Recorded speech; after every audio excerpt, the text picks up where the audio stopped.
Shalom, tudo bem? Meu nome é Antônio Carlos e este é o canal oficial da comunidade cristã Radavar. Nossas reuniões ocorrem todas as sextas-feiras em Pindamonhangaba, São Paulo, e às quintas-feiras, nos dois casos, às 19h30, em Campos do Jordão. Hoje nós vamos falar sobre um tema muito importante, que é sobre o que a igreja, de uma forma geral, convencionou chamar a ceia do Senhor. Antes de entrar nas questões propriamente ditas sobre esse tema, eu gostaria de dizer o seguinte: eu não vou entrar aqui no mérito explicando ou aprofundando no tema sobre a ceia do Senhor. Mas nós precisamos considerar, para a comunidade cristã Radavar, nós consideramos que o que se convencionou chamar de ceia do Senhor é decorrência da ceia de Pêssar, a ceia de Páscoa, estabelecida na Bíblia em Êxodo 12, Levítico 23. Isso significa que não existiria uma ceia específica criada por Jesus. Não. Ela é uma decorrência, ou seja, enquanto estava fazendo a ceia de Pêssar, Jesus disse para que, ao comer o pão e ao beber o vinho, isso fosse feito em memória dele. Então, nós responderemos as questões atinentes a esse tema.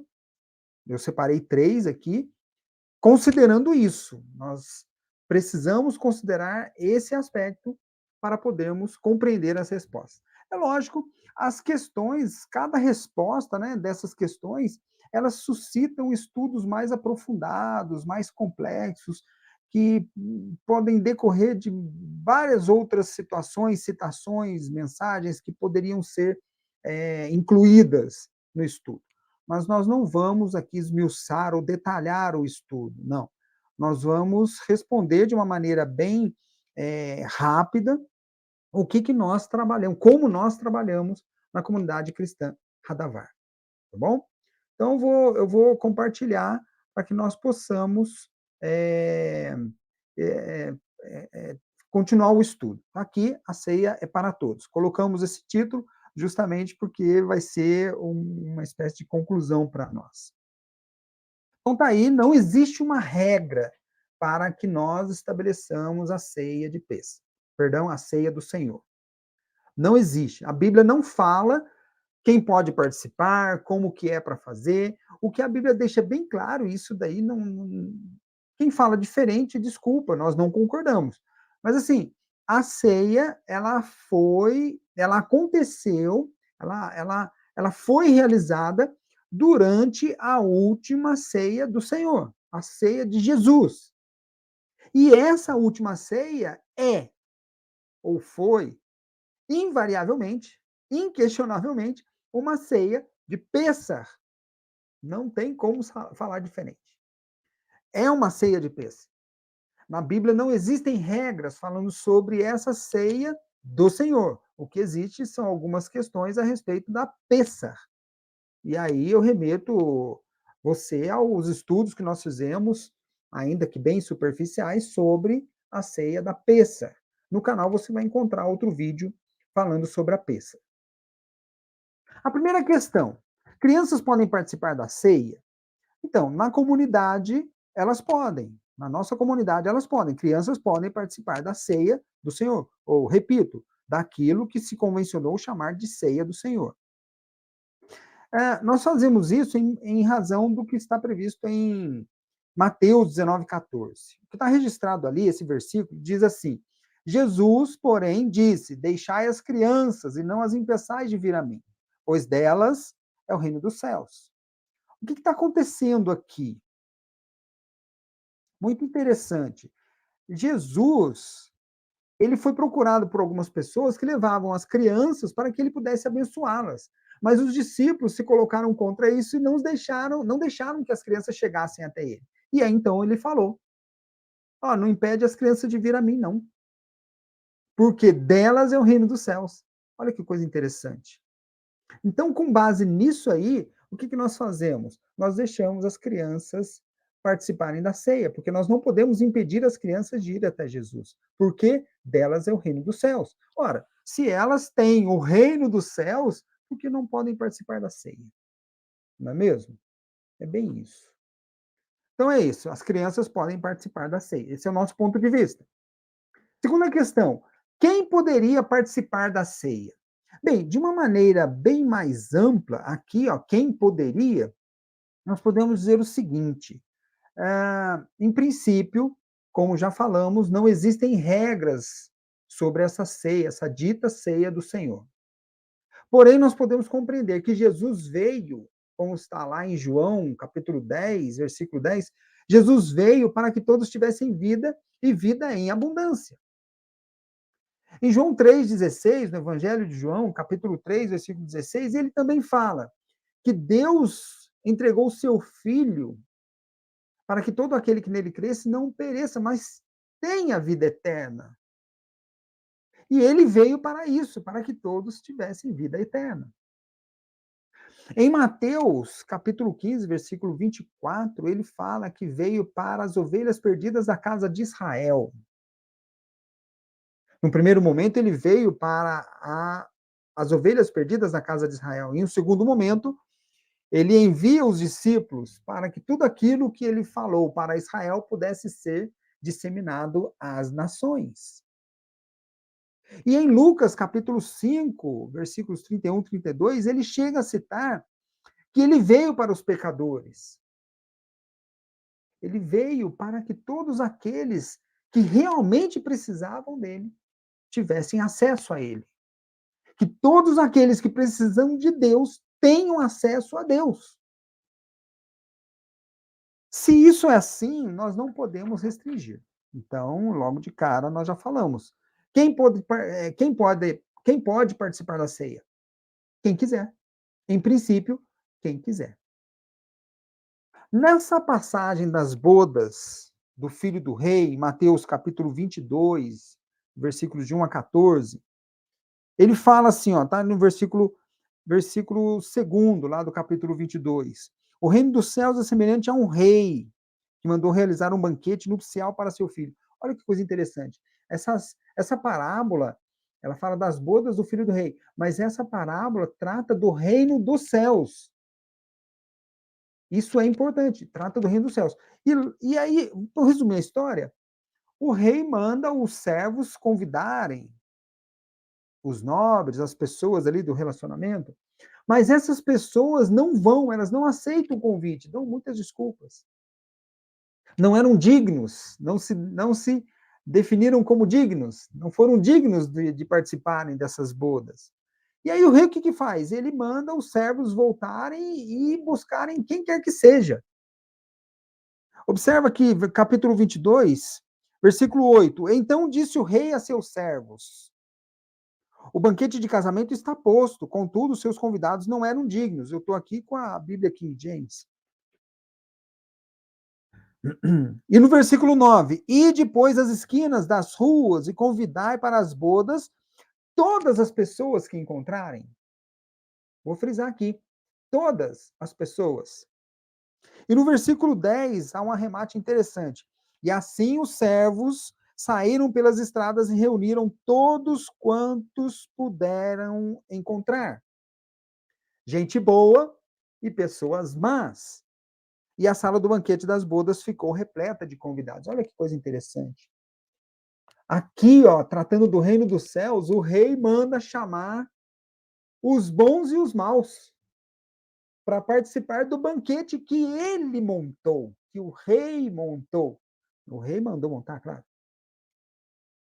Mas aqui, com base nisso aqui, né, tudo bem que teve um que depois foi expulso, mas porque ele não se vestiu das vestes, né? Porém, participar, todos foram chamados, os bons e os maus. Isso é muito importante que nós percebamos. Todos foram chamados a participar do banquete das bodas do filho do rei. E com base nisso, nós dizemos: não podemos restringir. Porque no reino todos são chamados. Então, nós vamos dizer, tudo bem, as pessoas acabam falando, mas tem que ter discernimento, tem que ser batizado, colocam ali as regrinhas para poder participar da ceia do Senhor. Porém, Deus chama a todos. E se ele chama até os maus para participar do banquete, nós cremos que chamando até os maus, ele dá a oportunidade para que os maus possam se redimir. Isso é extremamente importante. Se é assim para o reino dos céus, por que com a ceia vai ser diferente? Então nós não restringimos. Nós não restringimos.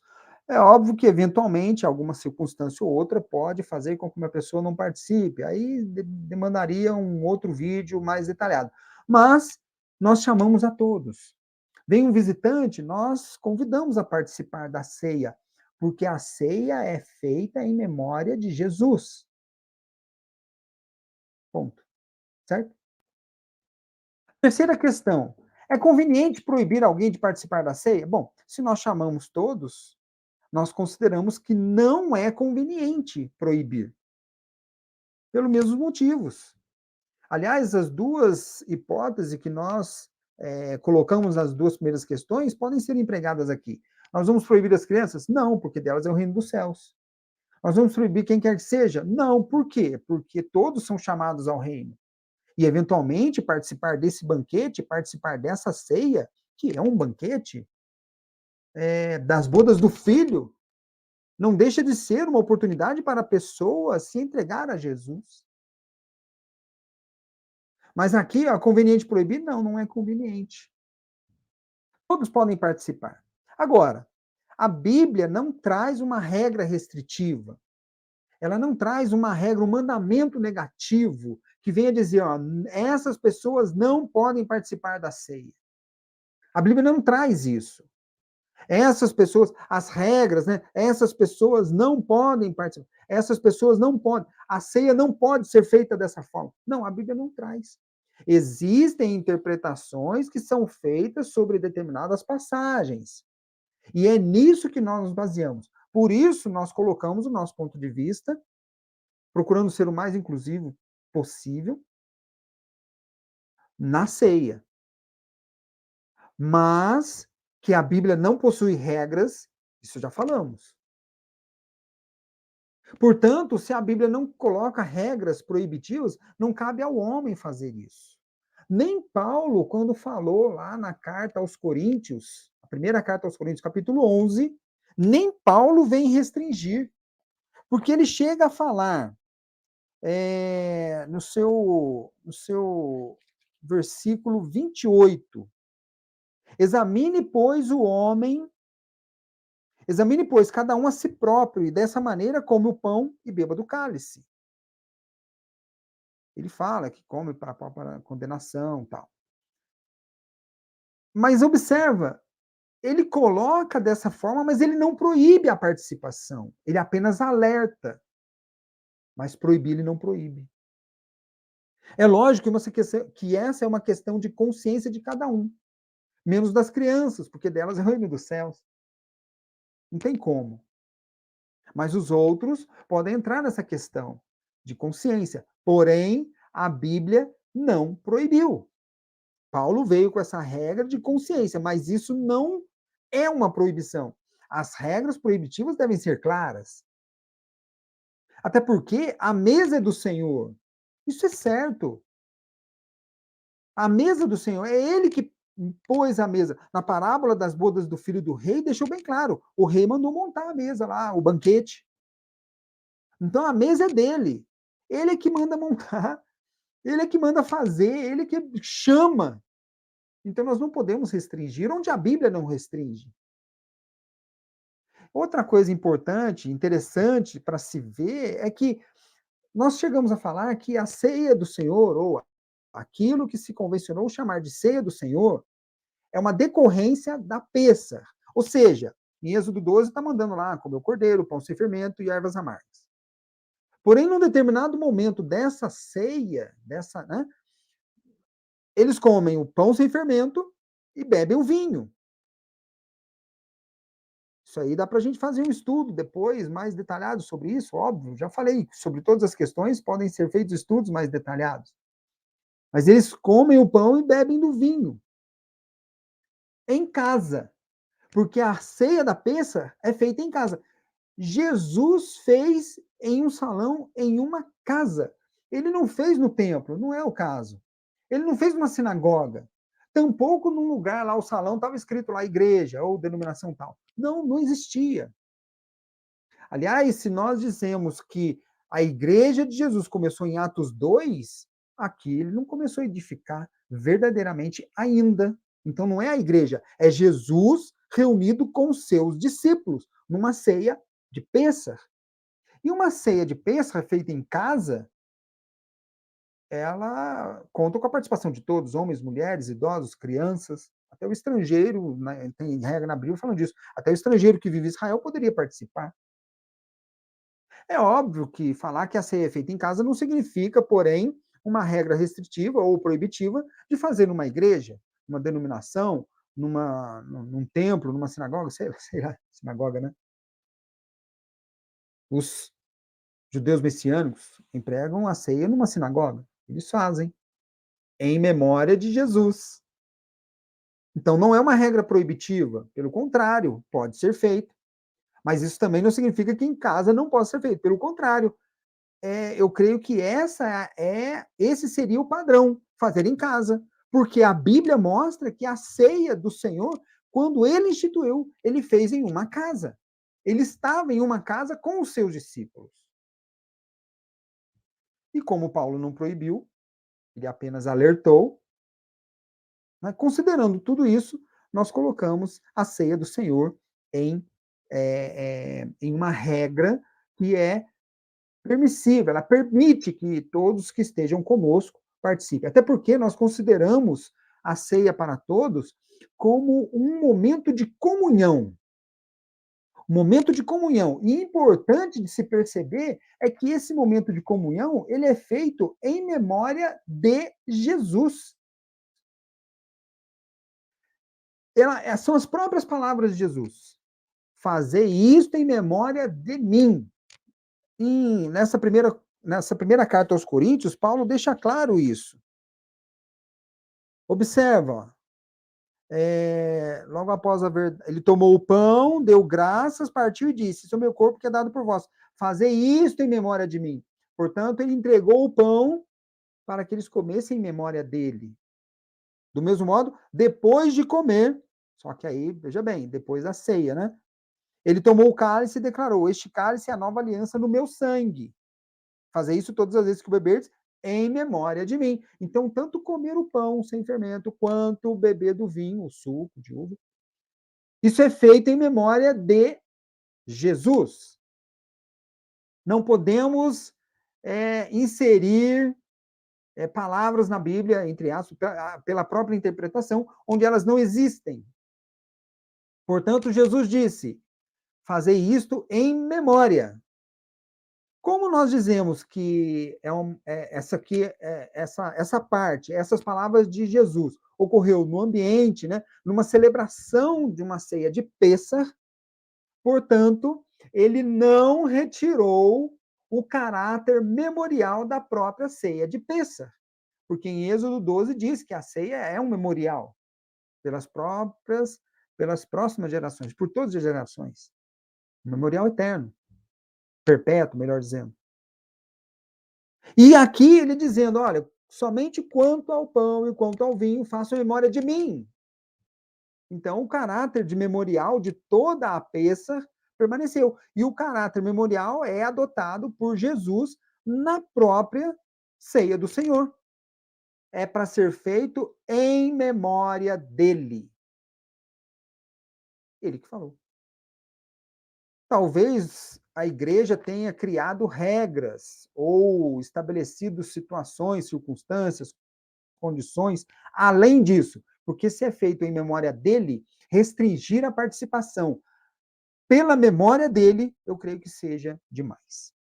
Portanto, na comunidade cristã Radavar, nós colocamos as crianças para participar da ceia, os visitantes, nós não perguntamos se tem batizado ou não, e por aí vai.